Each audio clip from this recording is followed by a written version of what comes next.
ప్రకృతి కురిపించిన రంగుల వర్షంలో తడిసి తమకు రెక్కలు ఉంటే ఎలా ఉంటుందో, ఇంత సొగసైన రెక్కలలో పూల రేకులను ముద్దాడటం ఎలా ఉంటుందో సీతాకోక చిలుకకు మాత్రమే తెలుసు. అందుకే ఈ అందగత్తె గుప్పెట్లో ఇంద్రధనుసు ఎగిరినట్టు ఇవి ఎగురుతాయి. అసలు వీటి రంగుల రహస్యం ఏమిటో ఎలాగో ఇప్పుడే చూద్దాం.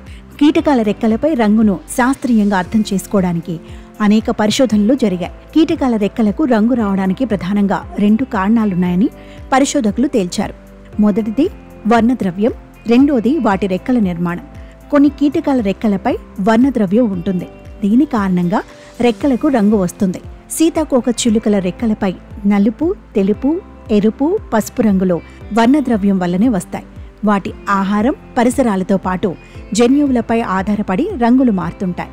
కీటకాల రెక్కలపై చిన్న చిన్న నిర్మాణాల వల్ల కూడా రంగు ఆధారపడి ఉంటుంది. ఈ నిర్మాణాలు కాంతిని వక్రీభవించటం ద్వారా రంగును సృష్టిస్తాయని సమాచారం.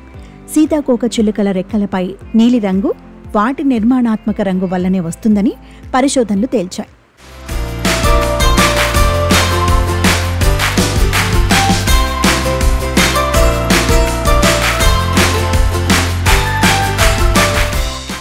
వర్ణద్రవ్యం మాత్రమే కాకుండా రెక్కల ఉపరితలంపై ఉండే చిన్న నిర్మాణాలు కాంతిని మార్చేందుకు కారణం కావడం నిజంగా విశేషం.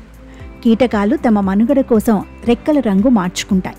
ముఖ్యంగా ఆహార సేకరణకు, అకస్మాత్తుగా దాడి చేయడానికి, ఇతర కీటకాలు శత్రువుల బారి నుంచి రక్షించుకోవడానికి, మరీ ముఖ్యంగా భాగస్వాములను ఆకర్షించడానికి రంగులు మారుస్తుంటాయి. కీటకాలు సంక్లిష్ట జీవరసాయన ప్రక్రియల ద్వారా స్వంత వర్ణద్రవ్యాన్ని కూడా ఉత్పత్తి చేయగలవని నిరూపితమైంది.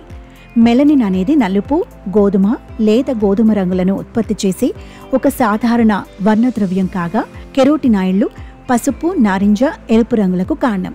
ఇక పసుపు, నారింజ, ఎరుపు, నీలం రంగులతో సహా అనేక రకాల రంగులను టెరిన్స్ ఉత్పత్తి చేయగలవని తేలింది. సీతాకోక చిలుకలు మనకు కనిపించని అతి నీలలోహిత రంగు నమూనాలు తేలింది. ఫోటోగ్రాఫిక్ కెమెరాలు గుర్తించాయి. ముదురు రంగు అంటే యువి కిరణాల ద్వారా ప్రకాశవంతమైన రంగులు వెదజల్లుతాయి. అసలు వీటిపై ఇన్ని రంగులు పోసిన ప్రకృతి మాత ప్రేమకు ఆనందం వీటిలాగే రెక్క విప్పుకుంటుంది.